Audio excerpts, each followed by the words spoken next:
बहुत नवाजिश तमाम साथियों को। या अली मदद में मौलाए मेहरबान हम तमाम पर अपनी मीठी नज़र हमें अपनी तौफीक और ताईद से नवाजे। मौलाए ज़मान हर हमेशा हम पर राज़ी रहे। या मौलाए मेहरबान तौफीक ताईद हिम्मत व यारी मौला, ताकि हम कुछ इल्मी काम कर सके मौला। या मौलाए मेहरबान मदद फरमा, मदद फरमा।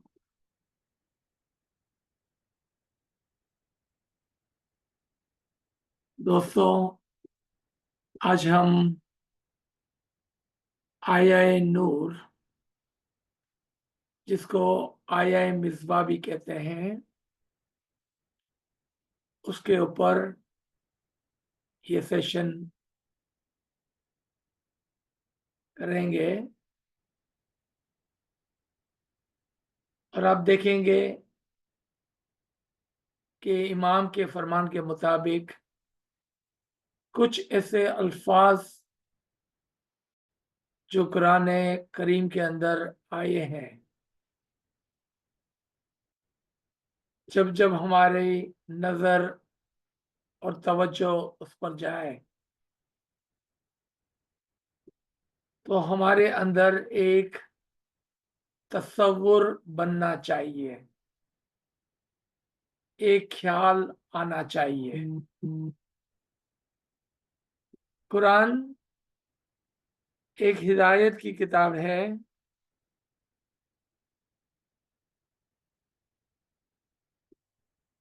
ना कि एक कहानी या उसको रट लेने की कोई चीज।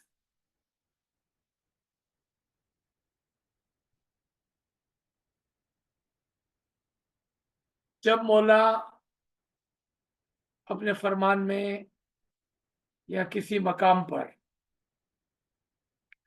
कुरान को रिफर करते हुए या तो कोई आयत या किसी अल्फाज की तरफ तवज्जो दिलाते हैं, जिस तरह के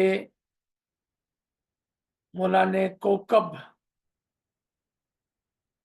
कुल्लू, सिरातुल मुस्तकीम, नफ्सुल वाहिदा वगैरह वगैरह की तरफ हमारी तवज्जो दिलाई है। तो क्या जब मौला ये हमसे पूछते हैं कि इसका क्या मतलब है, तो क्या मौला हमें उसका ट्रांसलेशन पूछते हैं? मिसाल के तौर पर अगर मौला अगर पूछे कि सिरातुल मुस्तकीम का क्या मतलब है और कोई जवाब दे सीधा रास्ता, और जमात खुश हो जाए कि हमारे एक साथी ने बहुत ही अच्छा ट्रांसलेशन करके बताया, मौला उस अल्फाज की तरफ हमारी तवज्जो दिलाते हैं और उसके मानवी माने, यानी कि बातिनी माने पूछ रहे हैं। जैसा कि सिरातुल मुस्तकीम तर्जमे में तो सीधा रास्ता है, लेकिन मानवी माने में हकीकी रास्ता, इनाम याफ्ता रास्ता और इमाम अस खुद है। इमाम ही वो सिरातुल मुस्तकीम है जो हमारे तसव्वुर में आना चाहिए जब इमाम पूछे या और कोई, या जब आप उसको पढ़े। और जब इमाम इन चीजों की तरफ हमारी तवज्जो दिलाते हैं, जिस तरह से अगेन मिसाल के तौर पर अगर हम सिरातल मुस्तकीम ही को लें, तो हमें देखना होगा कि सिरातल मुस्तकीम पर कौन कौन लोग हैं और किस किस तरह से हैं। अगर इमाम और हमारा तरीका सिरातल मुस्तकीम है, तो हम देखते हैं कि इस पर इनाम याफ्ता लोग भी हैं, जैसा कि पैगंबर, इमाम, पीर, दाई और आरिफीन। इसी सिरातल मुस्तकीम पर कुछ लोग खड़े हुए हैं, जबकि रास्ता चलने के लिए होता है, और इसी पर कुछ लोग बैठे हुए हैं। और अगर हम कुरान में सूरह अल-हम्द में इसकी तरफ तवज्जो करें, तो खुदा फरमाता है कि आप दुआ करें कि हमें ऐसे रास्ते पे चला जिस पर तेरा इनाम हुआ, यानी कि जिस रास्ते से तू खुश है, और उस रास्ते पर नहीं जिस पे तेरी लानत और जो लोग गुमराह हो गए उनके रास्ते पर नहीं। ये तवज्जो दिलाने के लिए इमाम हमें पूछते हैं, यानी कि हमें फरमाते हैं कि कभी कभार तवज्जो दो और कुरान को जाकर पढ़ो। आज हम इसी तरह से आया मिसबाह की तरफ चलेंगे, मौला के इस फरमान को पढ़ते हुए, अल्लाहुम्मा सल्ली अला मुहम्मदिन व आले मोहम्मद।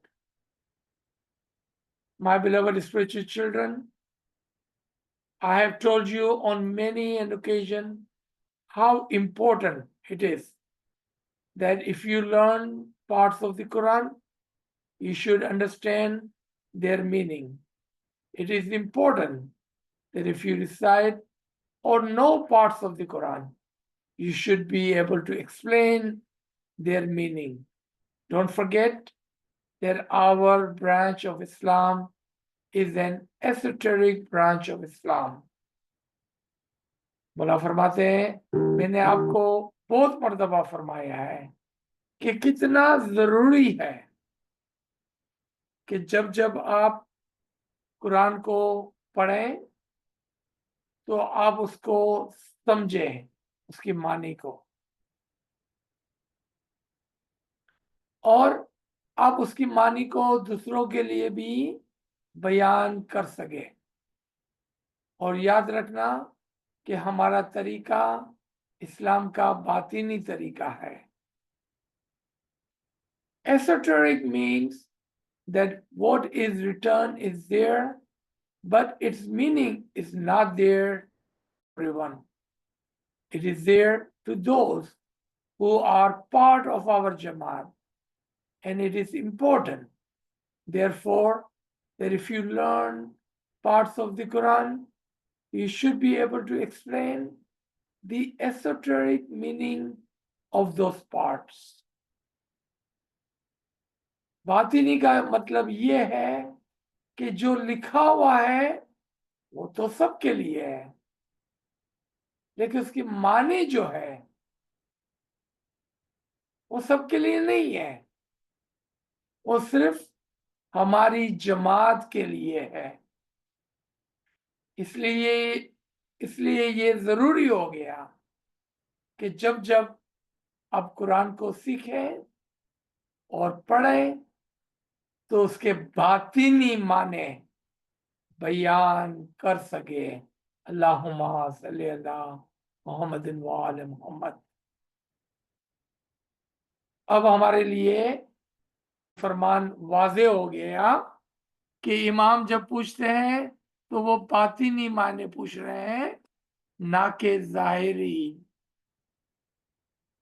आए हम आया नूर, जिसको आया मिसबा भी कहते हैं, ये सूरह नूर की आयत नंबर 35 है।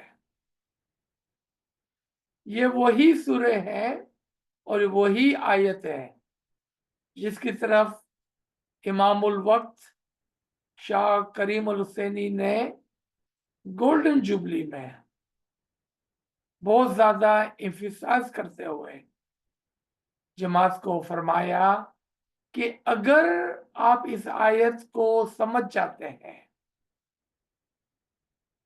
तो आपको इमाम को पहचानने में, इमाम की शनासी में आसानी होगी।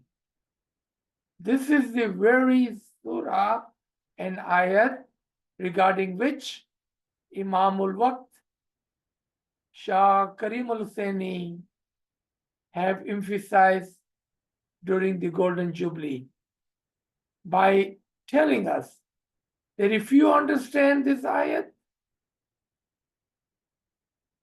then it will become easier for you to understand and they recognize the Imam of the time.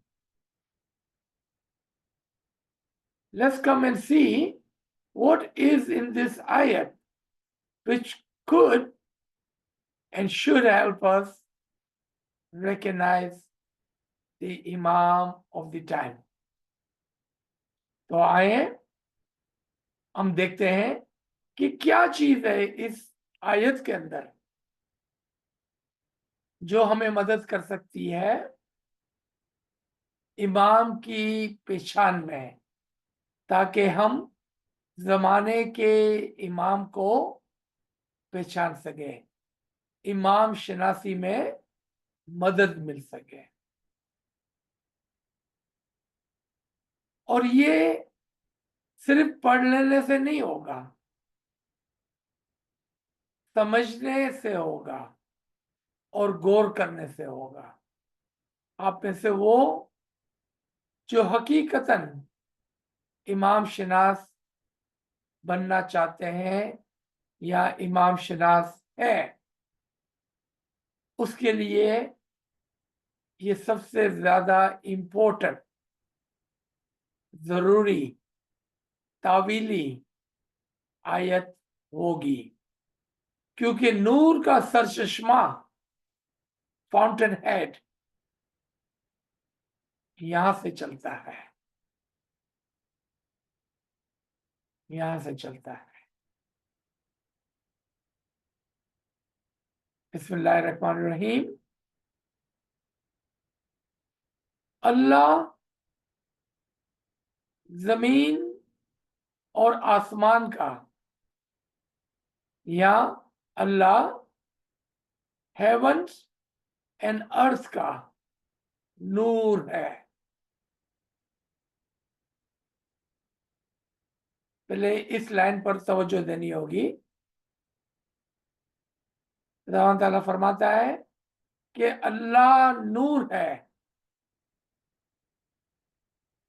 तमाम आसमानों का, एक नहीं, तमाम आसमानों का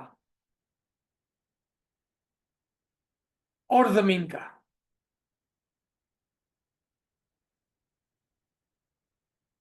क्या मतलब तमाम आसमानों का?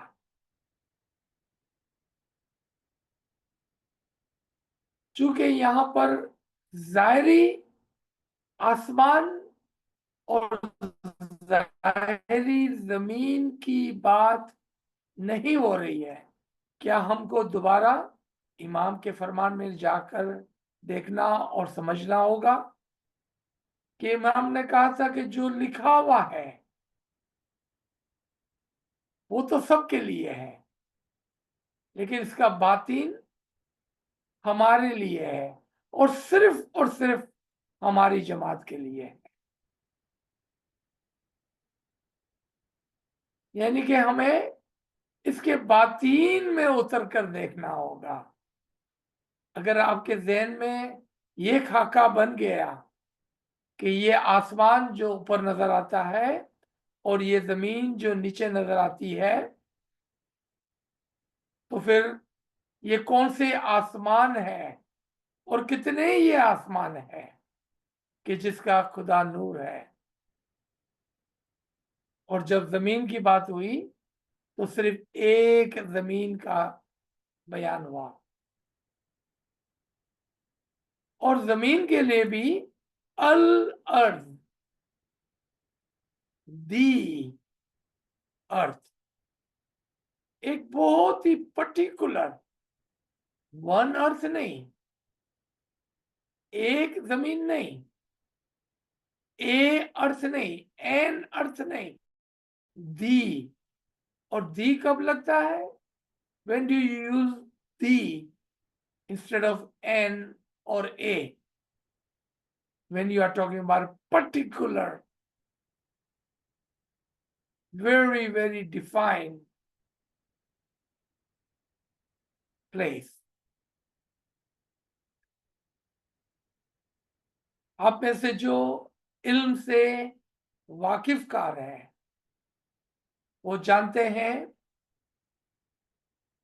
कि कितने आसमान हैं और कौन एब्सोल्यूट जमीन है। यानी कि खुदावंद ताला मुस्तजीब से लेकर जो जमीन है,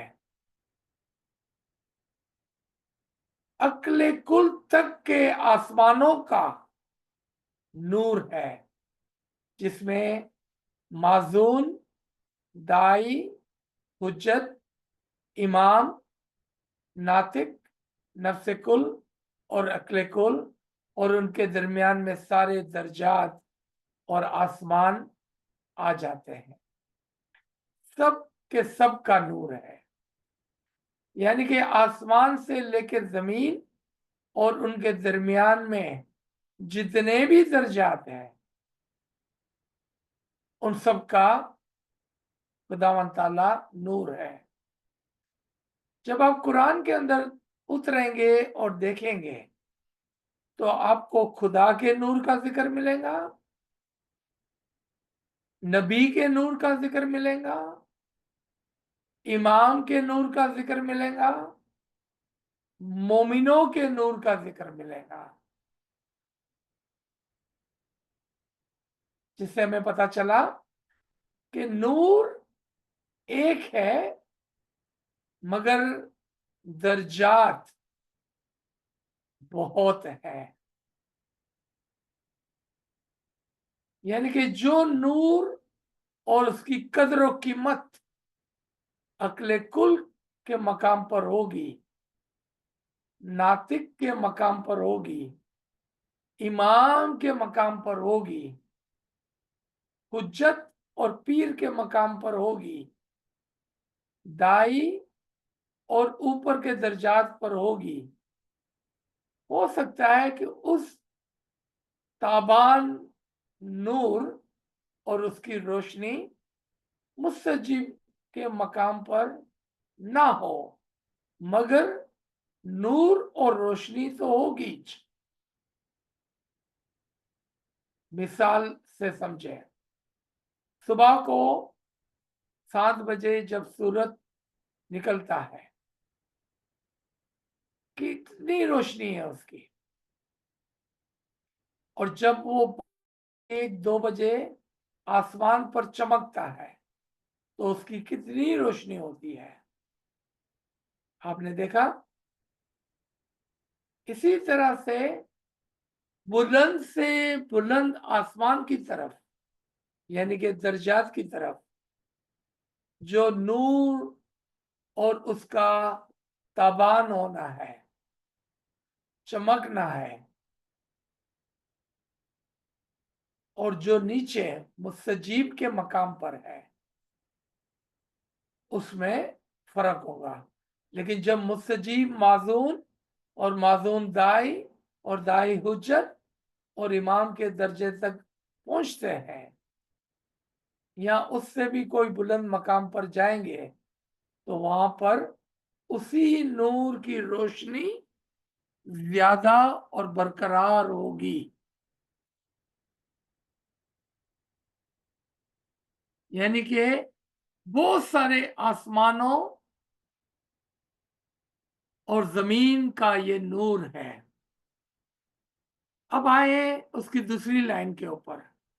लेकिन खुदा फरमाता है कि मेरी नूर की मिसाल क्या है।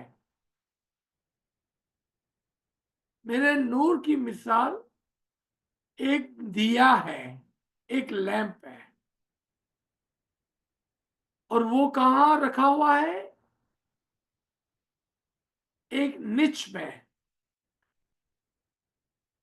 अगर आपको याद हो कि जब पुराने जमाने में, और आज भी किसी किसी घर में आपको नजर आएगा, एक छोटा सा दीवार के अंदर खड्डे जैसा होता है जहां पर वो लैंप रखा जाता है। और वो दीवार पर कोई 4 5 6 फीट ऊपर होता है, ताकि उस दिए की रोशनी पूरे घर में, पूरे कमरे के अंदर फैल जाए आराम से। और उसको जमीन पर नहीं रखा जाता, क्योंकि जमीन पर रखने से खतरा ये होगा कि कोई उसको पांव मारकर गिरा देगा, या कोई बच्चा उसको अपने आप को नुकसान पहुंचा देगा। तो उसको बुलंद मकाम पर, ऊंचाई पर रखा जाता था और है।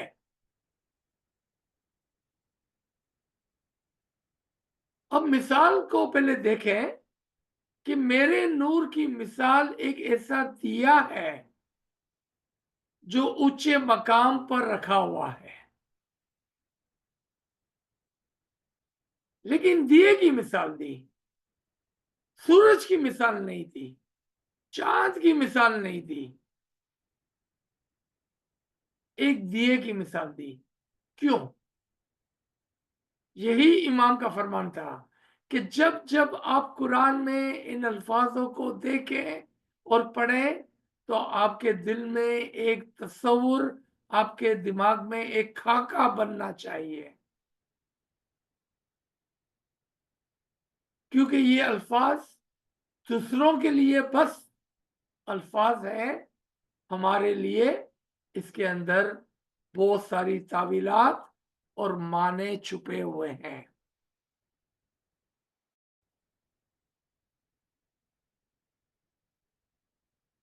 क्योंकि एक दिया दूसरे दिए को जला सकता है।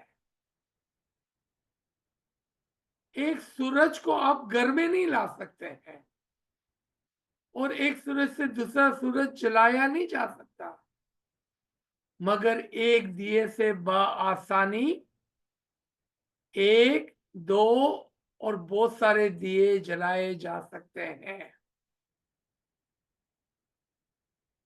खुदा का नूर इस दुनिया में एक दिए की तरह है। यानी कि हमारे नजदीक इमाम की मिसाल पर है, और वो इमाम हमारे अगले आने वाले इमाम को नूर दे सकता है। एक दिए से दूसरे दिए को चलाना, एक दिए से दूसरे दिए को जलाना, यानी कि एक नूर से दूसरा नूर का उजागर होना, एक इमाम के बाद दूसरा इमाम आना। लेकिन ये काम बुलंद मकाम पर होता है। और जब इमाम करम नवाजिश फरमाकर फरमाते हैं कि मैं आपको इसमें आजम देने के लिए आ रहा हूं, तो इमाम ये आपसे पूछ रहे हैं कि क्या तुम चाहते हो कि मैं अपने नूर से तुम्हारे नूर को जला दूं, मैं अपने नूर के दिए से आपका दिया जला दूं, मैं अपने अमर से तुम्हारे अंदर एक रोशनी कर दूं। आपने इस गरीब और नाचीज को बार बार सुना है कि जब इमाम आए और करम नवाजिश फरमाकर हमें इसमें आजम दे, तो कौन नादान शख्स है जो ये कहता है कि नहीं भाई, मौला आप अपना नूर अपने पास रखें, अपनी दुआ आशीष अपने पास रखें, हमें आपकी रोशनी, नूर और दुआओं से फिलहाल कोई फायदा नहीं उठाना। मैं अपनी जगह पर ठीक हूं, मुझे जरूरत नहीं है। यहां पिछली मर्तबा जब आप आए थे तो आपने अपने नूर और अमर से हम गरीबों को इसमें आजम दिया था, बस वो मेरे लिए काफी है, और जो दुआएं दी थी बस वो भी मेरे लिए काफी है। अब मुझे आपके इसमें आजम, आपकी दुआएं और आपके दिए की जरूरत नहीं है। ये तो कोई नादान ही कह सकता है, वरना अक्लमंद शख्स तो कहेगा आमीन खुदावंद, बहुत नवाजिश खुदावंद, थैंक यू मौला बापा। आप आएंगे, मैं गुलाम, मैं गरीब, मैं बंदा, मैं मोमिन, मैं जरूरतमंद, मैं हाजतमंद, मैं हाजिर आपके हुजूर से इनाम लेने के लिए। आपके दिए से मेरा दिया जला देना, अपनी दुआ आशीष से, अपने अमर से इस गरीब को नूर इनायत कर देना। ये है एक दिए से दूसरे दिए को चलाना। यानी कि इमाम वो काम जो अपने आने वाले लायक इमाम के लिए करता है, वो तो ऐसा मेहरबान बाप है, रहमान और रहीम है, वो आपके लिए भी करता है। लेकिन कभी कभार हम अपनी नादानी में,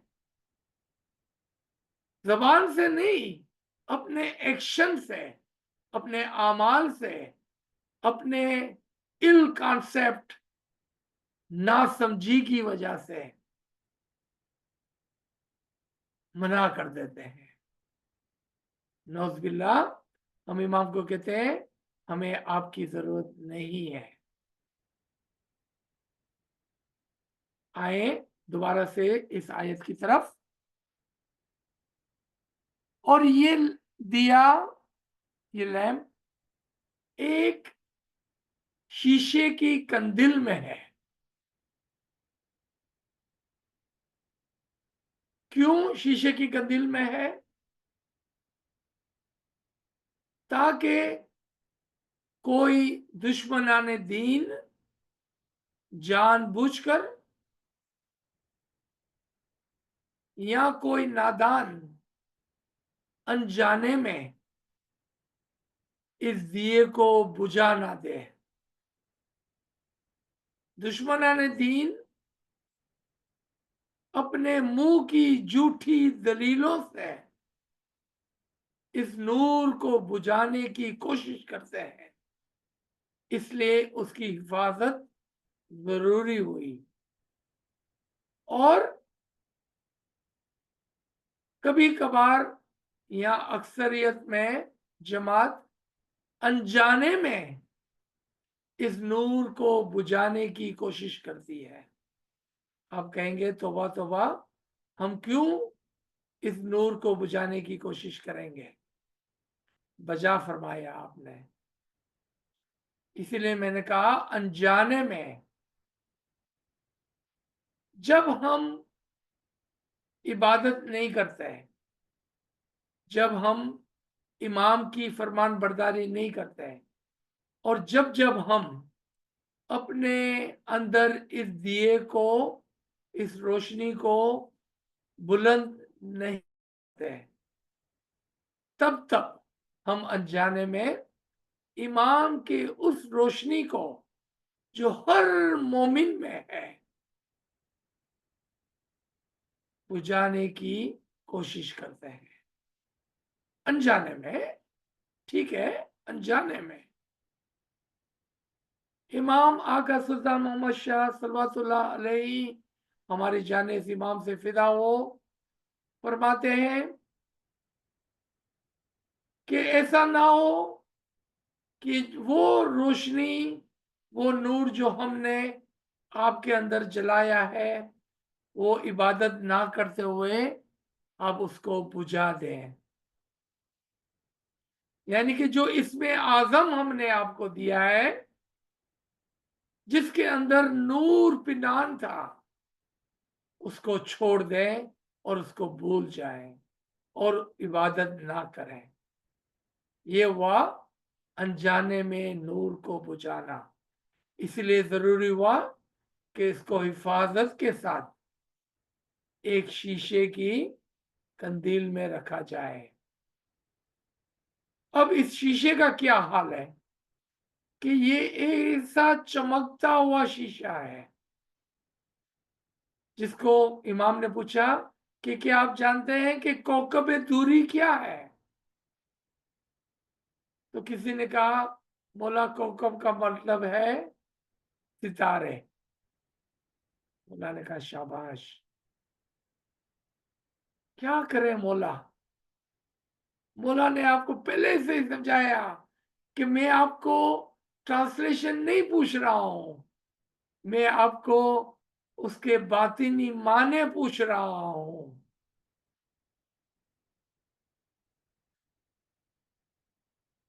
कौकबे दूरी,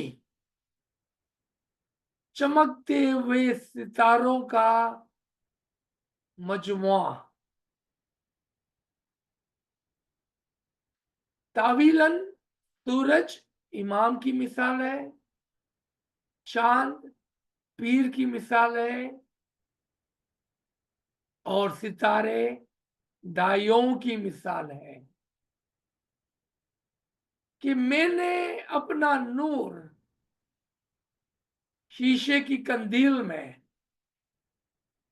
जो चमकते हुए सितारों की तरह है, ये वो मोमिनीन दाइस है जिन्होंने अपने अंदर नूर को चमकाया है, जगमगाया है, टिमटिमाया है,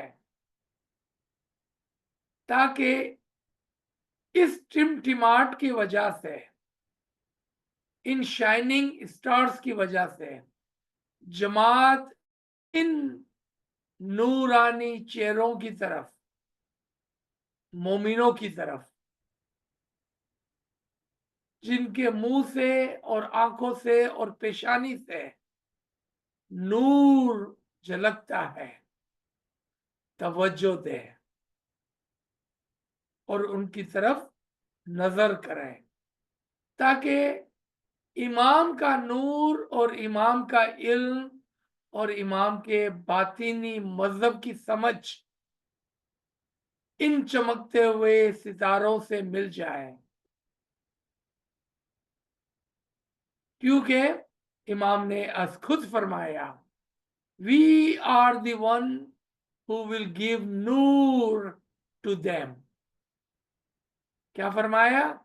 हम इनको नूर इनायत करेंगे। मैं नहीं, मैं नहीं, हम। क्योंकि इमाम साहिब अमर बादशाह है। जब वो किसी को इल्म तावील और अपने नूर की तरफ मुतवज्जो करना चाहता है तो वो पीरों और दाइयों के जरिए से करता है। शायद इसीलिए इमाम ने अब तमाम को दाई बनने के लिए दावत दी और फिर जो इमाम के फरमान के मुताबिक दाई बनकर इन चमकते हुए सितारों की तरह हो गए, बस उन्हीं से नूर और इमाम का इल्म और तावील जमात को मिल जाएंगी। अब आए हम चौथी पांचवी लाइन पर कि इस दिए के अंदर जो तेल है वो बहुत ही पाकीज़ा मुबारक दरख्त यानी कि जैतून के दरख्त का तेल है जो बहुत ही पाकीज़ा है।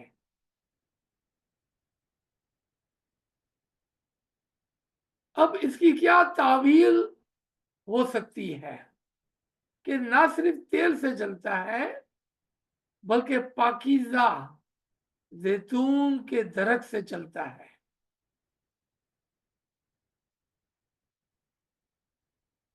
यहां पर जो तेल और तेल की आमद है वो इबादत है और पाकीज़ा इबादत इसमें आजम की इबादत होती है कि जब आप इसमें आजम की इबादत करते हैं तो इसमें वो पाकीज़ा तेल पड़ता है और इस पाकीज़ा तेल से वो दिया जलता है। सुभान अल्लाह, सुभान अल्लाह। ये वो पाकीज़ा दरख्त, और आप जानते हैं कि दरख्त की जो तावील है और मीनिंग है वो इमाम है। इमाम ये पाकीज़ा दरख्त है, इसमें आजम ये पाकीज़ा दरख्त है, और जब आप इसमें आजम की इबादत करते हैं तो वो पाकीज़ा तेल उसमें पड़ता है जिससे ये दिया इंशाअल्लाह जलता है। अब आए कि ये नूर ना तो मशरिक का है और ना ही मगरिब का, यानी कि ऐसा नहीं है कि बस ये एक जगह होगा और दूसरी जगह नहीं होगा, बल्कि ये ओमनी प्रेजेंट आसमानों और जमीनों का नूर है और जो जो भी उसके दरमियान में है हर एक के लिए ये नूर है। यहां पर एक और तावील करते चले कि ना सिर्फ मशरिक यानी कि इमाम और मगरिब यानी कि मोमिन, ऐसा नहीं है कि ये नूर सिर्फ इमाम का नूर है और ऐसा भी नहीं है कि ये नूर सिर्फ मोमिनों का नूर है, बल्कि ये नूर हर एक के लिए मुमकिन है, हर एक के लिए मुमकिन है। यानी कि जो भी अपने दिए को आगे लाता है और उसमें इबादत से इसमें आजम से पाकीज़ा तेल डालता है उसके लिए ये नूर मुमकिन है। और देखें ये कैसा अजीब और गरीब तेल है और दिया है। ये तेल का दिया कैसा अजीब और गरीब है कि अगर उसको दूसरी लाइट छुए भी ना तो भी ये खुद जल उठता है। सुभान अल्लाह, अल्लाहुम्मा सल्ली अला मोहम्मदिन व आले मोहम्मद। जब नूर का उजागर होगा, आप चाहे मशरिक में हो, मगरिब में हो, यमन में हो, या मक्का में हो, पाकिस्तान में हो, या अमेरिका में, यूरोप में हो या ऑस्ट्रेलिया में, बस ये नूर जल उठता है बस खुद।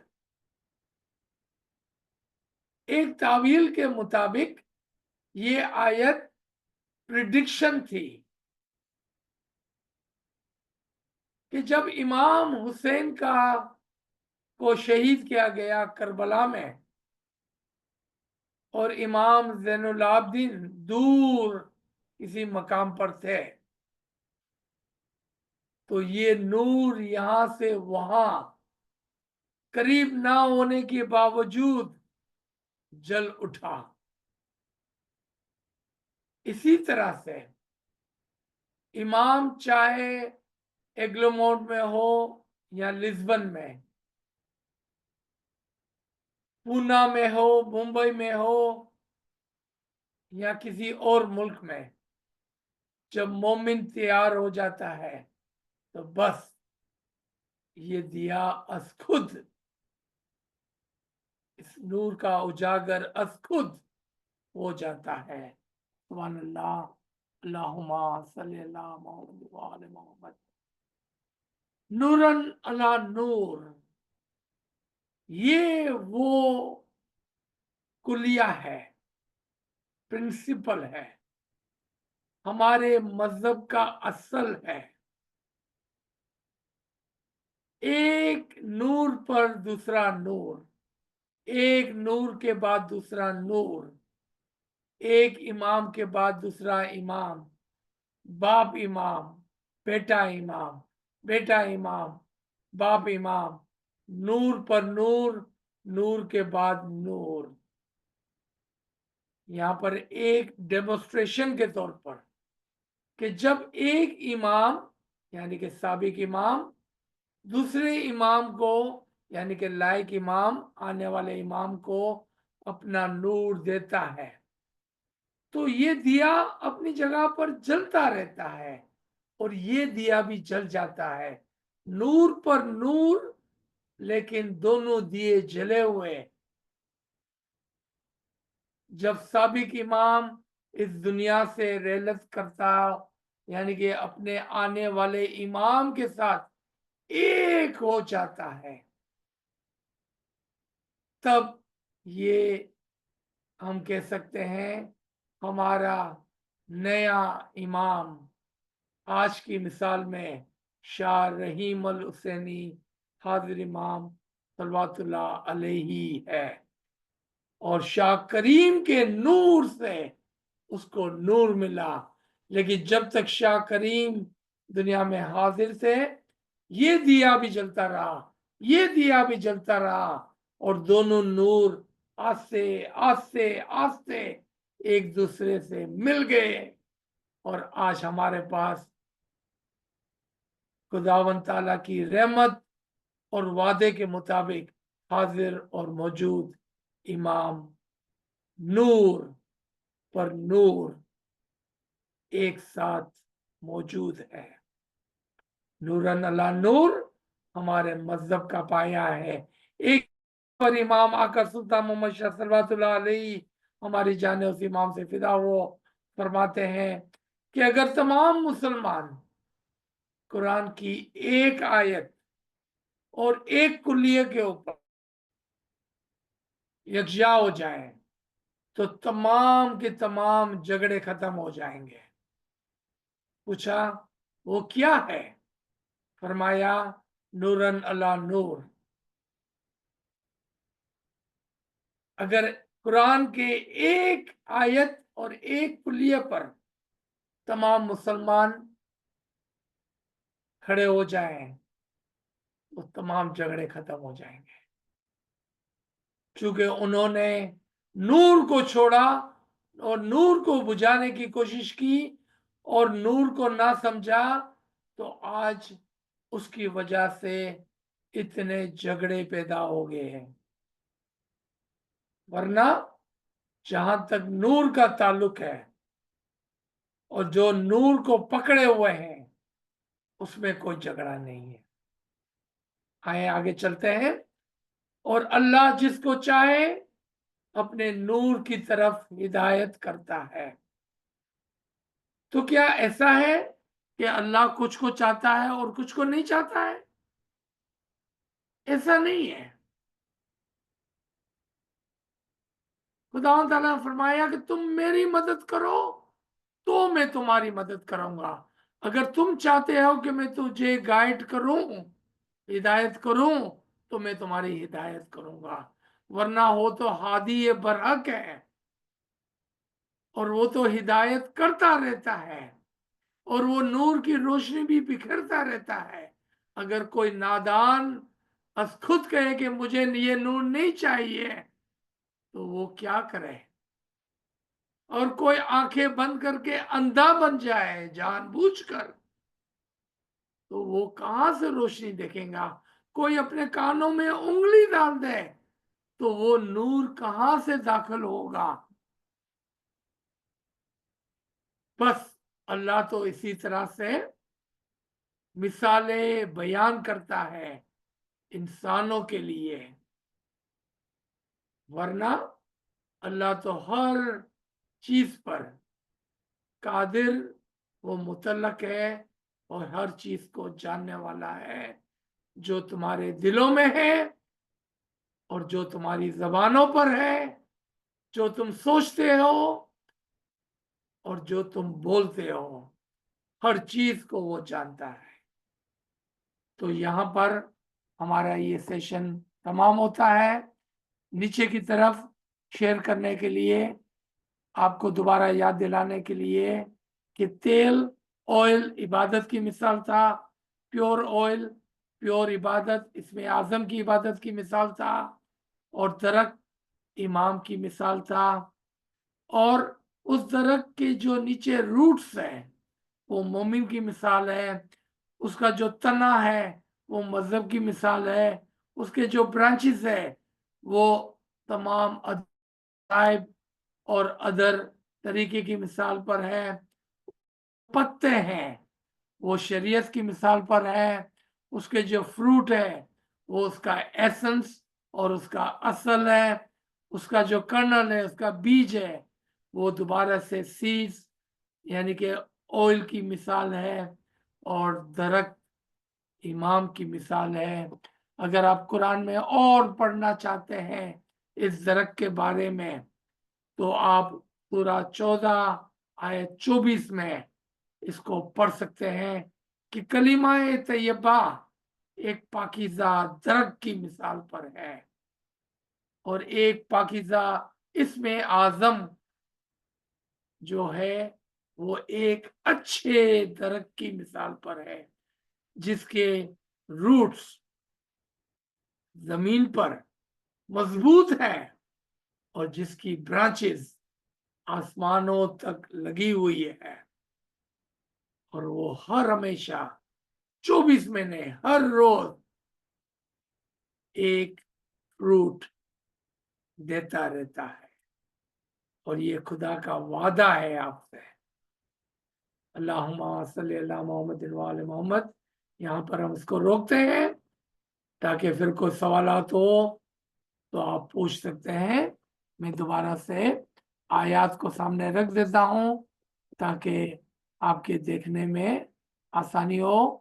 और फिर इसको हम शेयर भी कर देंगे ताकि आप आराम से इसको पढ़ सकें और तवज्जो दे सके।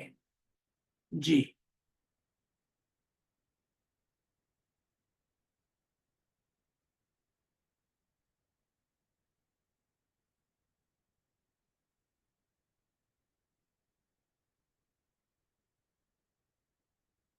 अमरीर साहब,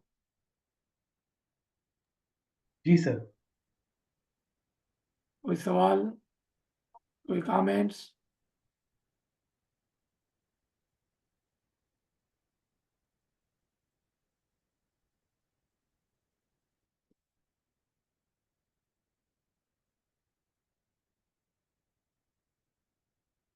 किसी को कोई सवाल है?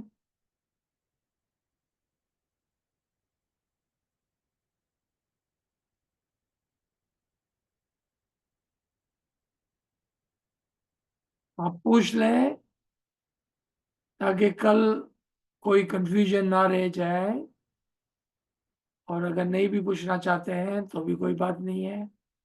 मुझे उम्मीद है कि आप इसको अच्छी तरह से समझ गए होंगे, उसको बार बार सुनकर उसके अच्छे नोट्स बनाकर उसको अच्छी तरह से ज़हन नशीन कर लेना, क्योंकि ये इमाम की ख्वाहिश के मुताबिक और इमाम शनासी के लिए अशद ज़रूरी है। बहुत नवाजिश। या अली मदद, या अली मदद।